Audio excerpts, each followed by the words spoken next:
Hello friends, আজ আমি তোমাদেরকে দেখাবো নিরামিষ বেগুন বাহার কী করে।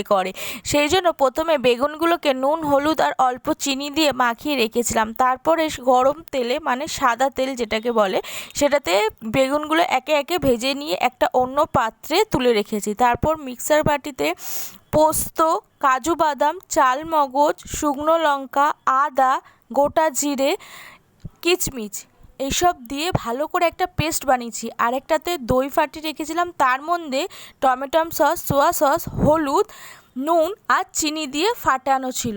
এবার গরম তেলে গোটা গরম মশলা, চিড়ে রাখা কাঁচা লঙ্কা, তেজপাতা, কালো জিরে ফোড়ন দিয়ে ওই পেস্টটা দিয়ে ভালো করে কষতে হবে।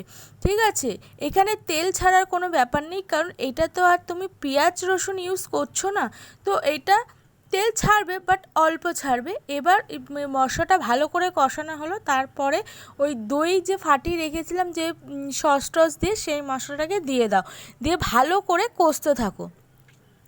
এবার যখন দই দেওয়ার ফলে দেখবে কড়াইয়ের গা থেকে বা মশলার থেকে তেল বেরাচ্ছে, তারপরে তখন ওই ভেজে রাখা বেগুনগুলো দিয়ে ওই মশলার মধ্যে ভালো করে ডুবিয়ে দাও, মানে প্রত্যেকটা বেগুনের গায়ে যেন সেই মশলাটা লাগে। তারপরে পরিমাণ মতো একটু জাস্ট বাটিটা ধুয়ে জল দিয়ে দাও, কেন বেশি জল এটাতে ভালো লাগে না। এই রেসিপিটা অ্যাকচুয়ালি রুটি, পরোটা, লুচি এগুলোর সাথে।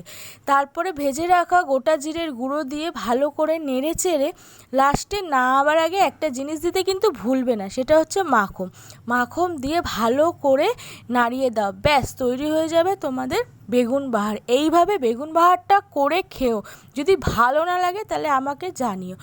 আর সর্বশেষে দেবে গোটা গরম মশলা গুঁড়ো।